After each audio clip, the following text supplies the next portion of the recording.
શહેરમાં પાણી ઉતરી ગયા, પરંતુ હજુ પણ શહેરના રસ્તાઓની સમસ્યા યથાવત છે। વડોદરાના હરણી મોટનાથ મંદિર પાસેનો રસ્તો બિસ્માર છે, જેના કારણે સ્થાનિકો ભારે પરેશાની ભોગવી રહ્યા છે। અનેક રજૂઆતો બાદ પણ હજુ તંત્ર દ્વારા કોઈ કામગીરી કરવામાં આવી નથી, જેને લઈને ભાજપના પૂર્વ શહેર કારોબારી સભ્યએ કોર્પોરેશનમાં રજૂઆત કરતા વીએમસી દ્વારા રસ્તો બનાવવાનું ફંડ ન હોવાની વાત કરી, જેને લઈને હાલ એક ડોનેશન બોક્સ તૈયાર કરવામાં આવ્યું છે, જેમાં 1 માસ સુધી સ્થાનિકો પાસેથી ફાળો ઉઘરાવવામાં આવશે અને 1 માસ બાદ આ ફાળો રસ્તો બનાવવા માટે વીએમસીમાં જમા કરવામાં આવશે।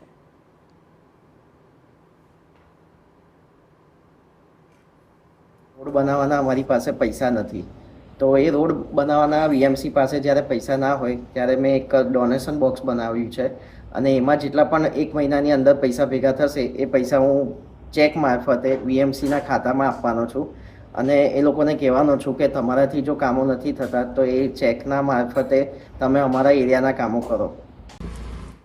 તો આ મામલે સ્થાનિકો દ્વારા તેમની સાથે પણ વાત કરાઈ, તો તેમણે પણ પોતાનો બળાપો ઠાલવ્યો હતો અને રસ્તાની સમસ્યાને લઈને રોષ વ્યક્ત કર્યો હતો। રસ્તાની બિસ્માર હાલતના કારણે સ્થાનિકોને અવરજવરમાં તકલીફ પડી રહી છે।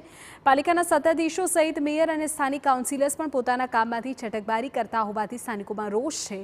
હાલ તો ડોનેશન બોક્સમાં ફાળો ઉઘરાવી સત્તાધીશોની આંખો ખોલવાનો સ્થાનિકો પ્રયાસ કરી રહ્યા છે, પરંતુ ખરેખર તંત્રની આંખો ક્યારે ખુલશે અને તંત્ર દ્વારા રસ્તો બનાવવામાં આવશે કે કેમ તે આવનારો સમય જણાવશે।